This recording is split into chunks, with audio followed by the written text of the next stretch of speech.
Our handbook continues with the people of the Great Assembly teaching us 3 life principles.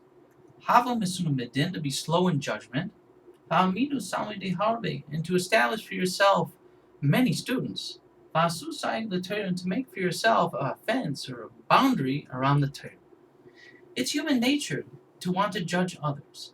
We're just hyper-tuned into people's faults, lackings, and shortcomings. If there's a void, we want to fill it. We're just willing to help. We want to repair what's broken. We're fixers by nature.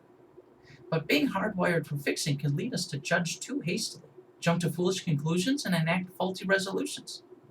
To avoid this possible overstep, the Jewish sages implore us not to be so hasty and to slow down the judgment process. So how do we do this? And what benefit do we get out of following their advice? I mean, what's in it for me?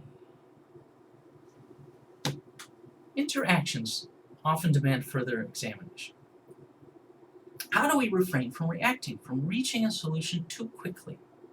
We put a halt to our immediate thoughts and place our presumptions and expectations aside. I know this is difficult to do, just to let it all go. I'm not suggesting that we put it so far back on the back burner that we forget about it completely. It's more like resting a stew on the stove and letting it simmer overnight on a slow flame. Come to think of it, that must be where that saying comes from, to stew over.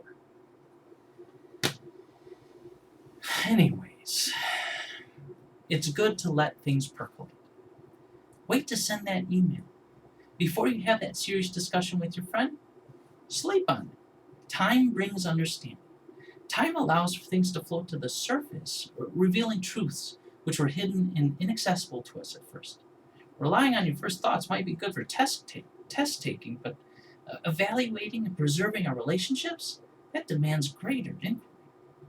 It's like good wine. A slow fermentation can lead to much better results. The Jewish Handbook commentators warn us if we do not slow down to ponder our thoughts, it may be considered as if we are intentionally doing harm to others. When our hearts are pounding and our thoughts are racing, we lack the calm and the understanding and the compassion necessary to enact proper judgment. How often do we use this lack of compassion as an excuse to lay into the people we love the most? Does that really ever fix anything? Patience. It isn't just a virtue. We actually get rewarded for it. Ancient Torah wisdom indicates that making this effort, it grants us our portion in wisdom. It's as if wisdom is always around.